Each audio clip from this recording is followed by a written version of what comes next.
Gratuity మంజూరుకు సంబంధించిన file process చేసేందుకు లంచం తీసుకుంటూ జీవీఎంసీ జూనియర్ అసిస్టెంట్ శుక్రవారం ఏసీబీ అధికారులకు పట్టుబడ్డాడు. పెందుర్తికి చెందిన అప్పల నారాయణ జీవీఎంసీలో పనిచేస్తూ అనారోగ్యంతో 2023 అక్టోబర్లో మృతి చెందారు. ఆయనకు గ్రాడ్యుటీ తదితరాలు కలిపి సుమారు 30 లక్షల వరకు రావాల్సి ఉంది. ఆయా ఫైల్ను పైకి పంపాలంటే తనకు 50,000 రూపాయలు ఇవ్వాలని జూనియర్ అసిస్టెంట్ ఎం శ్రీను డిమాండ్ చేశారు. లంచం ఇవ్వకూడదనే ఉద్దేశంతో ఆమె 2 రోజుల కిందట ఏసీబీకి ఫిర్యాదు చేశారు.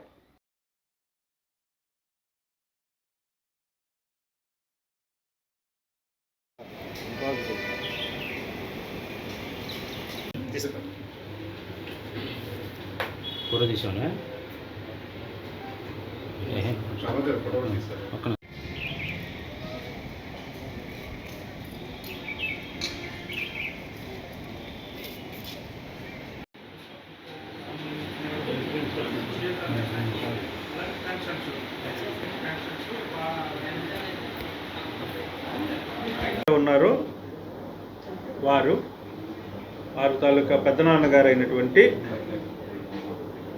అప్పల నారాయణ గారు. ఆయన పబ్లిక్ హెల్త్ వర్కర్. ఆయన అనారోగ్య కారణాల వల్ల సర్వీస్ ఉంటుండగా చనిపోయడం జరిగింది. చనిపోయిన తర్వాత ఆయనకు రావాల్సినటువంటి పెన్షన్, అలాగే గ్రాట్యుటీ, ఎర్నడ్ లీవు, అలాగే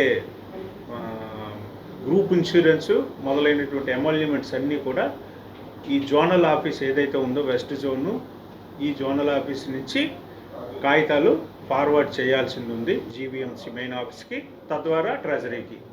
అయితే ఈ మన ఈ జోనల్ ఆఫీస్లో ఉండేటువంటి ట్యాక్స్ కలెక్టర్ ఎవరైతే ఉన్నారో ఈయన ఈ జోనల్ ఆఫీస్కి సంబంధించినటువంటి మొత్తం ఎంప్లాయీస్ అందరి తాలూకా పెన్షన్స్ కానీ, శాలరీస్ కానీ, బిల్స్ అన్నీ కూడా ఈయన డీల్ చేసేటటువంటి గుమస్తా ఇక్కడ.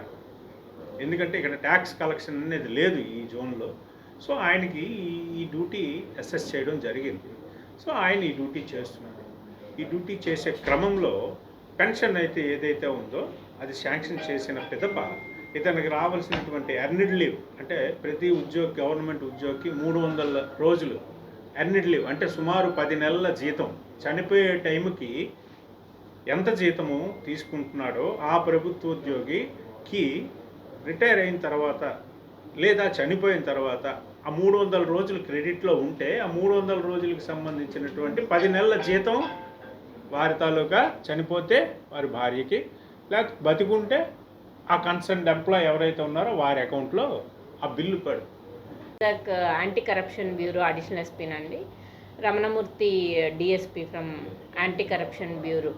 సో మా ఆధ్వర్యంలో ఈరోజు ఈ zonal commissioner office NID junction దగ్గర ఉన్నటువంటి ఆఫీస్లో శ్రీను అన్నటువంటి ట్యాక్స్ కలెక్టర్, ఆయన ఇదే జీవీఎంసీలో హెల్త్ డిపార్ట్మెంట్లో వర్క్ చేస్తున్నటువంటి ఒక వర్కర్ రీసెంట్గా చనిపోతే వాళ్ళ వైఫ్ పెన్షన్ తర్వాత అదర్ రిలేటెడ్ అమౌంట్స్ ఏవైతే రావాలో ఆ ఫైల్ ప్రాసెస్ చేయడానికి కోసం ఆల్రెడీ పెన్షన్ ఫైల్ ప్రాసెస్ చేశారు. దానివల్ల 11 lakhs అమౌంట్ వాళ్ళకు పడ్డాయి. ఈ ఈఎల్స్ తాలూకా అమౌంట్ పెట్టడానికని చెప్పి ఆ ఫైల్ పెట్టకుండా అలా పెండింగ్ పెట్టుకున్నారు. అమౌంట్ ఇస్తే తప్ప, ఈ 30,000 ఇస్తే తప్ప అది ప్రాసెస్ చేయమని చెప్పి కంప్లైంట్కి చెప్తే కంప్లైంట్ ఏసీబీని అప్రోచ్ చేస్తే చేశామండి. ఫర్దర్ డీటెయిల్స్ డిఎస్పీ రమణమూర్తి గారు మీకు డీటెయిల్డ్గా చెప్తారు.